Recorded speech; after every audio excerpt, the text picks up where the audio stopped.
నమస్తే welcome to KNR news నేను మీ శ్రీలత ముందుగా హెడ్లైన్స్ మైలవరంలో జైహో బీసీ సదస్సులో వసంత కృష్ణ ప్రసాద్ టీడీపీ నేతలు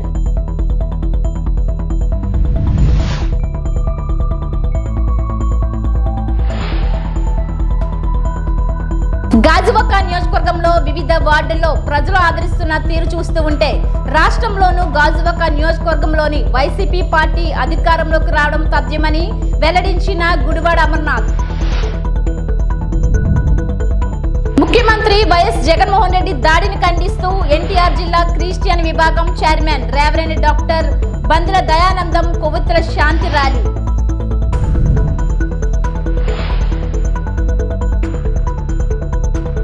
గాజువాక నియోజకవర్గంలో వివిధ వార్డుల్లో ప్రజలు ఆదరిస్తున్న తీరు చూస్తూ ఉంటే రాష్ట్రంలోనూ గాజువాక నియోజకవర్గంలోనూ వైసీపీ పార్టీ అధికారంలోకి రావడం తథ్యమని గుడివాడ అమర్నాథ్ అన్నారు. ఎన్నికల ప్రచార కార్యక్రమంలో భాగంగా జీవీఎంసీ 75వ వార్డులో రెండో విడత పాదయాత్రను వార్డు ఇన్ఛార్జ్ గోందెస్సి శ్రీనివాసరెడ్డి ఆధ్వర్యంలో చేపట్టారు.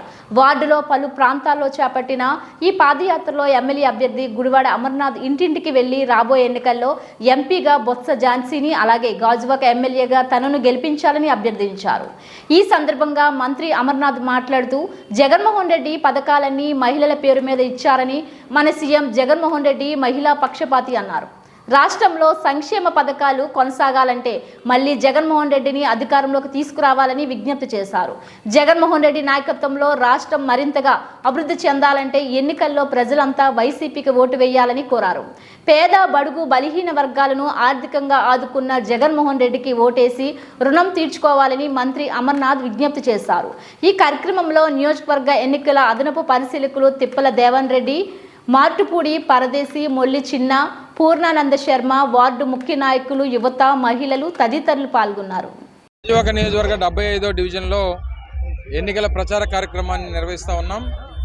పెద్ద ఎత్తున అన్ని వీధుల్లో కూడా ప్రజలు అపూర్వమైనటువంటి స్వాగతం పలుకుతూ గడిచినటువంటి 5 సంవత్సరాలుగా జగన్మోహన్ రెడ్డి గారి నాయకత్వంలో అందుకున్నటువంటి సంక్షేమ పథకాల గురించి, ముఖ్యంగా గాజువాక నియోజకవర్గ వ్యాప్తంగా జరిగినటువంటి అభివృద్ధి కార్యక్రమాల గురించి, గడిచినటువంటి 5 సంవత్సరాలుగా గౌరవ శాసనసభ్యులు నాగిరెడ్డి గారి నాయకత్వంలో ఈ ప్రాంత అభివృద్ధి, వీటన్నిటి గురించి మాట్లాడుతూ ముఖ్యంగా స్టీల్ ప్లాంట్కి సంబంధించి ప్రైవేటీకరణ విషయంలో చాలామంది ఎక్కడికి వెళ్ళినా సరే ఆ అంశాన్ని లేవనెత్తా ఉన్నారు. బాబు, మీరు వైఎస్ఆర్ కాంగ్రెస్ పార్టీగా మొదటి నుంచి మీరు పోరాటం చేస్తూ ఉన్నారు. ఈరోజు చంద్రబాబు నాయుడు గారు గాజువాకు విచ్చేస్తూ ఉన్నారు. మరి గాజువాకు విచ్చేస్తున్నటువంటి సందర్భంలో భారతీయ జనతా పార్టీతో జతకట్టి వచ్చినటువంటి చంద్రబాబు నాయుడు గారు ఈరోజు గాజువాక నియోజకవర్గ ప్రజలకి, రాష్ట్ర ప్రజలకి స్టీల్ ప్లాంట్ ప్రైవేటీకరణ విషయంలో ఏం మాట చెప్తారు అనేటువంటి విషయాన్ని ఇవన్నీ ప్రజలు అడుగుతూ ఉన్నారు. నేను కూడా ఎదురు చూస్తూ ఉన్నా. వారు ఏదన్నా ఈరోజు సాయంత్రం గాజువాక విచ్చేసినప్పుడు స్టీల్ ప్లాంట్ ప్రైవేటీకరణకి వ్యతిరేకంగా కొన్ని సంవత్సరాలు మేము పోరాటం చేసాం. ఇప్పటి నుంచి ప్రైవేటీకరణకి అనుకూలంగా మేము ఈరోజు చేస్తూ ఉంటాం, ఈరోజు వారితో కలిసి మేము పనిచేస్తామని చెప్పి ఏమైనా చెప్తారా, లేకపోతే మీ స్టాండ్ ఏంటి అనేటువంటిది వారు సమాధానం చెప్పాలి. ముఖ్యంగా గాజువాక నియోజకవర్గ ప్రజలకి మా వరకు వైఎస్ఆర్ కాంగ్రెస్ పార్టీ, జగన్మోహన్ రెడ్డి గారు, మా నాయకత్వం అంతా కూడా నిన్న కూడా మేము ప్రైవేటీకరణ వ్యతిరేకం, ఈరోజు ప్రైవేటీకరణ వ్యతిరేకం, రేపు కూడా ప్రైవేటీకరణ వ్యతిరేకం. దానికోసం నిరంతరం పోరాటం చేస్తూనే ఉంటాం. ఆ విషయాన్ని ఈ ప్రాంతంలో మరి ముఖ్యంగా ఉన్నటువంటి ప్రజానికానికి తెలియజేస్తూ ఉన్నాం.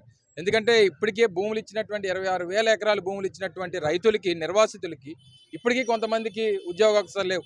ఏదన్నా ప్రైవేటీకరణ విషయంలో దాన్ని పోరాటం చేసిన, లేదా గతంలో స్టీల్ ప్లాంట్ని ఎక్స్పాన్షన్ కార్యక్రమాలు చేసిన, ఈ ప్రైవేటీకరణకు సంబంధించినటువంటి అంశాలు వచ్చినప్పుడు వాటిని కాపాడినా అది కేవలం రాజశేఖర రెడ్డి గారి కుటుంబానికి మాత్రమే చెల్లింది. అది BHPVని BHELలో ఆ రోజు విలీనం చేసిన, హిందుస్థాన్ షిప్ యార్డ్ని కాపాడినా, ఆ రోజు స్టీల్ ప్లాంట్ ప్రైవేటీకరణ 99-2004 మధ్యలో చంద్రబాబు నాయుడు ముఖ్యమంత్రిగా ఉన్నప్పుడే ప్రైవేటీకరణ చేయాలని చెప్పి నిర్ణయం తీసుకుంటే తర్వాత దాన్ని రాజశేఖర రెడ్డి గారు వచ్చి నిలుపుదల చేసినటువంటి సందర్భాలను కూడా చూసాం. ఈ చరిత్ర రాజశేఖర రెడ్డి గారి కుటుంబానికి, జగన్మోహన్ రెడ్డి గారికి ఉంది. మళ్ళీ స్టీల్ ప్లాంట్ ప్రైవేటీకరణ కాకుండా కాపాడేటువంటి శక్తి ఒక్క జగన్మోహన్ రెడ్డి గారికి మాత్రమే ఉంది అనేటువంటి విషయాన్ని ఈ సందర్భంగా తెలియజేస్తూ ఉన్నాం. ఈరోజు వారు కూడా వస్తూ ఉన్నారు కాబట్టి ప్రతిపక్ష నాయకులు రేపు ఎన్నికలకి వారు కూడా మాతో పాటు ఫైట్ చేస్తూ ఉన్నారు. ముఖ్యంగా గాజువాక నియోజకవర్గ ప్రజలకి స్టీల్ ప్లాంట్ ప్రైవేటీకరణ విషయంలో ఏ స్టాండ్ చెప్తారో వేచి చూద్దాం. రేపు మళ్ళీ మాట్లాడతాం. గంగవరం పోర్టు కార్మికులు ఎదుర్కొంటున్న సమస్యలను తక్షణమే పరిష్కరించాలని, అదానీ సంస్థ కార్మిక వ్యతిరేక విధానాలకు స్వస్తి చెప్పాలని గంగవరం పోర్ట్ ఎంప్లాయీస్ యూనియన్ అధ్యక్షుడు corporator B Gangarao, working president B జగన్లు అన్నారు. గాజువాక సిపిఎం కార్యాలయంలో ఏర్పాటు చేసిన మీడియా సమావేశంలో మాట్లాడారు. గత 7 రోజులుగా కార్మికులు ఆందోళన చేస్తున్న యాజమాన్యం నిరంకుశగా వ్యవహరిస్తుందన్నారు. జిల్లా కలెక్టర్ ఆదేశాలను సైతం పట్టించుకోవడం లేదని ఆరోపించారు. కనీస వేతనాలు అమలు చేయాల్సి ఉండగా తనకేమీ పట్టనట్టుగా యాజమాన్యం వ్యవహరిస్తుందని అన్నారు. కావాలనే 3 కార్మికులను ఇతర రాష్ట్రాలకు బదిలీ చేశారని, దీనిని నిలుపుదల చేయాలని డిమాండ్ చేశారు. సమావేశంలో కెఎం శ్రీనివాస్, తాతారావు, అప్పలరాజు, ఉపేంద్ర, మహేష్ తదితరులు పాల్గొన్నారు. కార్మికులకి మిమ్మల్ని ఇక్కడి నుంచి ట్రాన్స్ఫర్ చేస్తున్నాం, ఒకరికి ఒరిస్సాకి, ఒకరికి పశ్చిమ బెంగాల్కి, ఒకరికి జార్ఖండ్ అని చెప్పేసి అర్ధరాత్రి నోటీసులు పంపించారు. ఇప్పుడు 12:30కి ట్రైన్ ఉందని చెప్పేసి ఇప్పుడు 11:30కి ట్రైన్ టికెట్లు పంపించారు. అంటే అదాని దొంగతనం చేసి ఇలాంటి టిక్కెట్లు నోటీసులు పంపించాలనుకుంటున్నాడని చెప్పి స్పష్టంగా అర్థమవుతా ఉంది. నిజంగానే నువ్వు పంపించాలనుకుంటే ఉదయాన్నే ఎందుకు పంపించలేకపోతున్నావు? నీకు ఎందుకు చేత కాదని చెప్పేసి అడుగుతున్నాం. మేము అడగదలుచుకుంది ఏంటంటే, వీళ్ళందరూ జాయిన్ అయింది 2008లోను, 14లోను, 15లోను జాయిన్ అయ్యారు. మ్యాక్సిమం అప్పుడే ఆ టైంలో అప్పుడుండే గంగవరం పోర్ట్ సర్వీసెస్ కానీ లిమిటెడ్ కానీ రాజుగారు ఆధీనంలో ఉండేది. గవర్నమెంట్కి 11% షేర్ ఉండేది. అప్పుడు అపాయింట్మెంట్ ఆర్డర్లు ఇచ్చారు వీళ్ళందరికీ. ఇచ్చేటప్పుడు ట్రాన్స్ఫర్లు చేస్తామని కానీ అటువంటిది ఏమీ దాంట్లో పేర్కొనలేదు. ఇప్పుడు స్టాండింగ్ ఆర్డర్స్ సంబంధించి ఒకవేళ మార్చితే కనీసం వర్కర్స్కి, అక్కడ ఉండే యూనియన్కి సంప్రదించేయాలి, పబ్లిక్ సంబంధించి నోటీస్ ఇచ్చేయాలి. ఇదేది చేయకుండా ఇష్టారాజ్యంగా ఇప్పుడు ఆందోళన చేస్తున్నారు కాబట్టి, జీతాలు అడుగుతున్నారు కాబట్టి, దుమ్ము ధూళితో చనిపోతున్న వాళ్ళకి లేదా అనారోగ్యం అవుతున్న వాళ్ళకి హాస్పిటల్ స్పెషలిటీస్ అడుగుతున్నారు కాబట్టి ఇవన్నీ చేయకుండా ఒక పక్కనేమి మొన్న కలెక్టర్ గారి దగ్గర అంగీకరించి మేము వర్కర్స్తో మాట్లాడి సమస్యలు పరిష్కారం చేస్తామని ఒక పక్కన చెప్పి, రెండో పక్కనేమి బెదిరింపులు పాల్పడడం ఇది దుర్మార్గమైన చర్య. దీన్ని సిఐటిగా ఖండిస్తున్నాం. ఎప్పటికైనా సరే యాజమాన్యం ఏదైతే బెదిరింపులు చేస్తున్నారో ట్రాన్స్ఫర్ లెటర్లు ఉన్నాయో వెనక్కి తీసుకోవాలి. వాళ్ళు అడిగే డిమాండ్లలో నిజంగానే మేము ఇప్పుడు అడగదలుచుకుంది 36,000 లేకుండా మీ దగ్గర ఉండే ఆఫీసర్లు కానీ లేదా డైరెక్టర్లు కానీ ఎవరైనా బతుకుతారంటే అక్కడ వర్కర్స్ కూడా బతుకుతారు. ఈ పక్కనే స్టీల్ ప్లాంట్లో 36,000 ఇస్తున్నారు, పోర్ట్లో 36,000 ఇస్తున్నారు, లేదా ఇంకో పరిశ్రమ ఇస్తున్నారు. ఇది అంటుంటే వాళ్ళు గవర్నమెంట్ మేము ప్రైవేట్ అంటారు. ఏ సాఫ్ట్వేర్ వాళ్ళు ప్రైవేటే కదా, 10 లక్షలు ఇస్తున్నారు జీతం అక్కడ. మరి ఈరోజు సంవత్సరానికి నీకు 800 కోట్ల రూపాయలు చిల్లర లాభాలు వస్తున్నాయి. ఎవరి దగ్గర నుంచి వస్తున్నాయి? నువ్వు కష్టపడుతున్నావు, వచ్చి వర్కర్స్ కష్టపడితే కదా నీకు లాభాలు వచ్చేది. కానీ నా లాభంలో మేము అడుగుతుంది 800 కోట్లలో అంత వాసలే. 100 కోట్లు కానీ ఇస్తే ఒక్కొక్కరికి 50,000 నుంచి 1,00,000 రూపాయలు జీతాలు ఇవ్వచ్చు. కనీసం 50 కోట్లు కానీ కేటాయిస్తే వీళ్ళు అడుగుతున్న 36,000 ఇవ్వచ్చు. కానీ మా సంపాదించిన డబ్బుల్లో లాభాల్లో కనీసం మేము అడుగుతుంది ఎంతంటే అంతా కలిపితే 3% రివర్స్ ఖర్చు పెడితే వీళ్ళకి జీతాలు ఇవ్వచ్చు, హాస్పిటల్ ఫెసిలిటీస్ ఇవ్వచ్చు. అది కూడా ఇవ్వకుండా ఇంకా లాభాలు సంపాదించాలని అదాని వ్యవహారం చేస్తూ ఉంది. ఇక్కడ నుండే రాజకీయ పార్టీ నాయకులు కూడా అడగదలుచుకున్నాం. ఇప్పటికే ఆల్రెడీ మాకు ప్రజా సంఘాలు, కార్మిక సంఘాలు, వామపక్ష పార్టీలు మద్దతు తెలియజేశాయి. గేట్లు గత 7 రోజుల నుంచి అదానీ గంగవరం పోర్టులో కార్మికులు ఆందోళన చేస్తూ ఉన్నారు. గతంలో ఇచ్చినటువంటి హామీలు అనేటువంటి అమలు చేయాలని, కనీస వేతనం 36,000 రూపాయలు అందరికి ఇవ్వాలని ఈ 2 ప్రధానమైనటువంటి డిమాండ్లతో ఆందోళన చేస్తున్నారు. ఇందులో నిర్వాసిత కోటా కింద చేరినటువంటి కార్మికులు కానీ, అలాగే గతంలో జీపీఎల్, జీపీఎస్ కింద పర్మనెంట్ కార్మికులుగా డిప్లొమా హోల్డర్లు, ఇంజనీర్లు గాను, ITI, skilled, unskilled, high skilled కేటగిరీల కింద ముఖ్యమైనటువంటి కార్యకలాపాలు నిర్వహించేటటువంటి కార్మికులందరూ కూడా ఈ సమ్మెలో ఉన్నారు. దాదాపు 3,000 మంది పైన ఈ సమ్మె చేస్తూ ఉన్నారు. కానీ చర్చలు 2 రోజుల క్రితం జిల్లా కలెక్టర్ గారి దగ్గర చర్చలు జరిగినాయి. ఆ చర్చల సందర్భంగా జిల్లా కలెక్టర్ గారు యాజమాన్యాన్ని గట్టిగా మందలించి, ఏ ఒక్కటి మీరు పరిష్కారం చేయట్లేదు, చట్టాలు అమలు చేయటం లేదు, వెంటనే మీరు యూనియన్ తోటి కార్మికులతోటి చర్చించి ఒక ఒప్పందం చేసుకోండి, సమస్యను ఆ విధంగా సామరస్యంగా పరిష్కారం చేసుకోమని ఆదేశాలు కూడా కలెక్టర్ గారు యాజమాన్యానికి ఇచ్చారు. కానీ అదాని కార్మికులతోటి చర్చించకుండా ఏకపక్షంగా నియంతృత్వంగా వ్యవహరిస్తూ ఈరోజు ముఖ్యమైనటువంటి నాయకులుగా ఉండేటటువంటి ముగ్గురిని వాళ్ళని జార్ఖండ్కి, ఒరిస్సాకి, అలాగే వెస్ట్ బెంగాల్కి సిమెంట్ పరిశ్రమలకి ట్రాన్స్ఫర్ చేశారండి. వీళ్ళ కార్యకలాపాలేమో పోర్టు బెర్తుల మీద కార్గో హ్యాండ్లింగ్ చేసేటటువంటి పనుల్ని కక్షతోటి ఈరోజు వేరే రాష్ట్రాలకు బదిలాయింపు చేశారు. ఈ రిక్రూట్మెంట్ అనేటువంటిది గతంలో రాష్ట్ర ప్రభుత్వం భాగస్వామ్యంగా ఉన్నప్పుడు వీళ్ళని ఉద్యోగాలు అనేటువంటి ఇచ్చారు. కానీ దానికి భిన్నంగా ఈరోజు కక్షతోటి అదాని యాజమాన్యము చేశారంటే ఆందోళన చేసేటటువంటి కార్మికుల్ని బలవంతంగా అరెస్ట్, ట్రాన్స్ఫర్స్ తోటి రకరకాలైనటువంటి విక్టిమైజేషన్ చేసేసి దాన్ని నీరుగార్చాలనేటువంటి కుట్ర అనేటువంటిది ఉంది. దీన్ని మేము తీవ్రంగా ఖండిస్తున్నాం. ఈ యొక్క బదిలీలు అనేటువంటి తక్షణం నిలుపుదేయాలని అదానిని మేము డిమాండ్ చేస్తున్నాం. లేకపోతే తీవ్రమైనటువంటి పరిణామాలు ఉంటేనే హెచ్చరిక తెలియజేస్తూ ఉన్నాం. నిన్న రాత్రి మైలవరంలో జరిగిన జైహో బీసీ సదస్సులు ఎమ్మెల్యే వసంత వెంకట కృష్ణ ప్రసాద్తో కలిసి మరికొంతమంది నేతలు పాల్గొన్నారు. ఎన్టీఆర్ జిల్లా మైలవరం నియోజకవర్గం మైలవరం పట్టణంలో జైహో బీసీ సదస్సులో మైలవరం టీడీపీ ఎమ్మెల్యే అభ్యర్థి వసంత వెంకట కృష్ణ ప్రసాద్ మాట్లాడుతూ టీడీపీ ప్రభుత్వంలో బీసీలకు పెద్దపీట వేశారని, బీసీలందరూ తమ వెంటే ఉన్నారని, బీసీలలో ఉన్న 157 కులాలకు న్యాయం చేసే బాధ్యత చంద్రబాబు నాయుడు సారథ్యంలో మహాకూటమి తీసుకుంటుందని అన్నారు.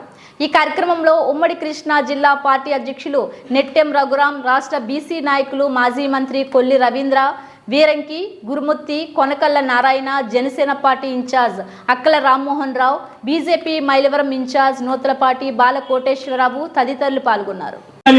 భుజానేసుకొని నడిపించిన పటాపచ్చుల నరసింహారావు గారికి, అలాగే సోదరుడు చుట్టకుదురు శ్రీనివాసరావు గారికి, ఈ కార్యక్రమాన్ని నిర్వహించిన మైలవరం నియోజకవర్గ బీసీ సోదరులందరికీ, అలాగే సోదరుడు అంకల్ సురేష్ గారికి, ఉయ్యూరు నరసింహారావు గారికి, అలాగే మన చుట్టకుదురు శ్రీనివాసరావు గారికి, నూకాలమ్మ యాదవ్ గారికి, అలాగే మన సోదరులు పచ్చూరు వెంకయ్య గారికి, మరీ ముఖ్యంగా ఈ అంతర్ జిల్లా నాయకుల్ని, రాష్ట్ర నాయకుల్ని సమన్వయపరిచిన మన ఎన్టీఆర్ జిల్లా పార్టీ అధ్యక్షులు గౌరవనీయులు నెట్టం రఘురాం గారికి, సోదరులు గాంధీ గారికి, అలాగే నూతలపాటి బాలా గారికి, ఈ వేదిక మీద ఉన్న అందరికీ నా హృదయపూర్వక ధన్యవాదాలు, నమస్కారాలు తెలియజేస్తూ,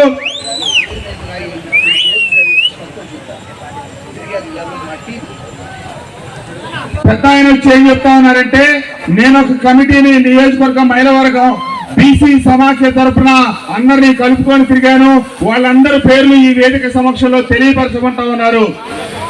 మైలవరం నియోజకవర్గ బీసీ సెల్ అధ్యక్షులు పటాపంచల నరసింహారావు గారు, అలాగే ఉపాధ్యక్షులు ఉయ్యూరు వెంకటరమణ గారు, అలాగే బుస్సు కోటేశ్వరరావు గారు, కొల్లిమర్ల నరసింహస్వామి గారు, గంజి యేసుబాబు గారు, ప్రధాన కార్యదర్శి నిమ్మల రాజు గారు, అధికార ప్రతినిధి నక్కరబోయిన తిరుపతిరావు గారు, వేముల కృష్ణ గారు, నడకొడుతి షణ్ముఖ గారు, జాయింట్ కార్యదర్శి మద్దు నాగభూషణం గారు, అలాగే గురుజాల లక్ష్మీప్రసాద్ గారు, బాడిస శ్రీనివాసరావు గారు, రేపాల శ్రీని గారు, తెల్లాకుల నరసింహారావు గారు, సక్కుల సుబ్బారావు గారు, కలవల కాశీనాథం గారు, చెరుకుమల్లి శ్రీనివాసరావు గారు, వేల్పులకొండ శ్రీనివాసరావు గారు, తుస్సా రామకృష్ణ గారు, భూదే సత్యనారాయణ గారు, మల్కాపురపు మెహర్ గారు, అలాగే అంకెం సురేష్ గారికి, ఈ కార్యక్రమం విజయవంతం చేసిన సోదర సోదరీమణులందరికీ నా హృదయపూర్వక ధన్యవాదాలు, నమస్కారాలు తెలియజేస్తూ సెలవు తీసుకుంటున్నాను. ముఖ్యమంత్రి వైఎస్ జగన్మోహన్ రెడ్డి మరియు మాజీ మంత్రి వెల్లంపల్లి శ్రీనివాసరావుపై జరిగిన రాళ్ల దాడిని ఖండిస్తూ ఎన్టీఆర్ జిల్లా క్రిస్టియన్ విభాగం chairman reverend doctor Bondula Dayanandam కొవ్వొత్తుల ర్యాలీ నిర్వహించారు. ఎన్టీఆర్ జిల్లా విజయవాడ పశ్చిమ నియోజకవర్గం ముత్యాలంపాడు డాక్టర్ బిఆర్ అంబేద్కర్ విగ్రహం వద్ద ఎన్టీఆర్ జిల్లా క్రిస్టియన్ విభాగం చైర్మన్ రెవరెండ్ డాక్టర్ బందెల దయానందం క్రైస్తవ సోదరులతో కలిసి కొవ్వొత్తుల శాంతి ర్యాలీ చేశారు. ఈ సందర్భంగా బందెల దయానందం మాట్లాడుతూ జగన్మోహన్ రెడ్డికి వస్తున్న ప్రజాదరణ తట్టుకోలేక టీడీపీ, జనసేన, బీజేపీ నాయకులు చేసిన కుట్ర ఇది అని, ఎవరిని కుట్రలు చేసినా దేవుడు జగన్మోహన్ రెడ్డి వైపు ఉన్నారని 2024లో అధిక ఓట్ల మెజారిటీతో విజయం సాధిస్తారని అన్నారు. లాంగ్ లివ్ వెల్లంపల్లి మీద జరిగిన దాడిని వెల్లంపల్లి మీద జరిగిన దాడిని long live long live Vellampalli గారు long live long live long live Vellampalli long live long live long live Vellampalli long live long live long live Vellampalli long live వర్ధిల్లాలే జగన్మోహన్ రెడ్డి గారి నాయకత్వం వర్ధిల్లాలే వర్ధిల్లాలే సీఎం గారి నాయకత్వం వర్ధిల్లాలే వర్ధిల్లాలే వెల్లంపల్లి గారి నాయకత్వం వర్ధిల్లాలే వర్ధిల్లాలే వెల్లంపల్లి గారి నాయకత్వం వర్ధిల్లాలే long live long live long live long live Jaganna long live long live long live Jaganna long live long live long live Vellampalli long live long live long live Vellampalli long live. ఇవి బులెటిన్ అప్డేట్స్. మరిన్ని వార్తా విశేషాలతో మళ్ళీ కలుద్దాం. అంతవరకు సెలవు. నమస్కారం.